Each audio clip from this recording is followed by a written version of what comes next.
Hi friends, அஸ்ஸலாமு அலைக்கும். இன்னைக்கு டுடே பிரேக்ஃபாஸ்ட் என்னன்னு பார்க்கலாமா? வாங்க வீடியோக்குள்ள போகலாம். என்னோட வீடியோ ஃபஸ்ட் டைம் பார்க்க கண்டிப்பாக ஸ்கிப் பண்ணாமல் வீடியோ சப்ஸ்கிரைப் பண்ணிட்டு பாருங்கள். என்னென்னு பார்த்தீங்கன்னா ஒயிட் குருமா தாங்க. தேங்காய், பொட்டுக்கடலை, பச்சை மிளகா, முந்திரி, பெருஞ்சீரகம், சிறுஜீரகம் எல்லாமே போட்டு பட்டை, ஏலக்காய், கிராம்பு எல்லாம் போட்டு ஒரு மிக்ஸி ஜாரில் போட்டு அரைச்சி ரெடி பண்ணி வச்சுக்கலாம். இந்த பக்கம் கொஞ்சம் வெங்காயம் கட் பண்ணி கொத்தமல்லி, பட்டை, ஏலக்காய், கிராம்பு எடுத்து வச்சுக்கலாங்க.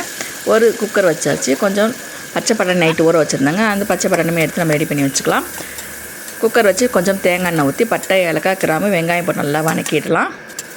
கொஞ்சம் இஞ்சி பூண்டு பேஸ்ட்டு சும்மா லைட்டாக தான் போடணும், ரொம்பலாம் போடக்கூடாது. ஒரு ஸ்பூன் போட்டால் போதும். நல்லா வதங்கி வரட்டும். பட்டாணியுமே கொஞ்சம் எடுத்து வச்சுருந்தேங்க.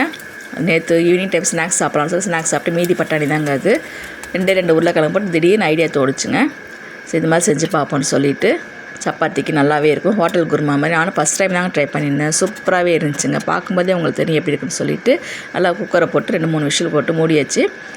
விசில் வச்சு மூடி விசில் வந்து ஓப்பன் பண்ணியாச்சுங்க. கொத்தமல்லி தலைமை தூவி பார்க்கும்போதே உங்களுக்கு தெரியும் பாருங்கள். சூப்பராக இருந்துச்சுங்க. டேஸ்ட்டுமே நல்லா இருந்துச்சு. ஃபஸ்ட் டைம் தான் ட்ரை பண்ணியிருந்தேன்.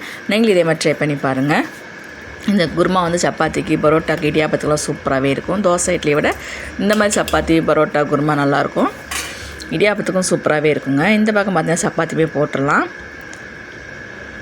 உருண்டைமே சப்பாத்தி மாவு பிசைஞ்சு உருண்டை ரெடி பண்ணி வச்சுட்டேன். ஈஸியான மெத்தடு தாங்க. நல்லா ரொம்ப கொஞ்சம் கஷ்டம்லாம் இல்லை. பாருங்கள், பார்க்கும்போதே உங்களுக்கு தெரியும். டக்குன்னு வேலை முடிஞ்சிச்சு. இன்றைக்கி லஞ்ச் பாக்ஸ் ரெடி பண்ணல. லஞ்ச் வந்து வேணான்னு சொல்லிட்டான். நான் வந்து கேன்டீனில் வாங்கிக்கிறமான்னு சொல்லிட்டேன். ஏன்னா போன வாரமே வந்து நான் வந்து கஷ்டமாக இருந்துச்சு மெத்தையில் ஏறி இறங்குறதுக்கு. நான் வந்து இன்றைக்கி கேன்டீனில் வாங்கி சொல்லிட்டாங்க. சரி நல்லதாக போட்டு சொல்லி விட்டாச்சுங்க. பிரேக்ஃபாஸ்ட் மட்டும் வேலை முடிஞ்சிச்சு. லஞ்சு மதியம் ரெடி பண்ணணும் எங்களுக்கு. பாருங்கள், சப்பாத்தி சூப்பரான சப்பாத்தி, சாஃப்டான சப்பாத்தி, ஒயிட் குருமா சூப்பராகவே இருந்துச்சுங்க. என்னோடய வீடியோ எல்லாமே பார்க்குறோம். கண்டிப்பாக சப்போர்ட் பண்ணுங்கள், சப்ஸ்கிரைப் பண்ணுங்கள், லைக் பண்ணுங்கள். நெக்ஸ்ட் வீடியோவில் சந்திப்போம். தேங்க்யூ ஃபார் வாட்சிங். அஸ்ஸலாமு அலைக்கும். பாய்.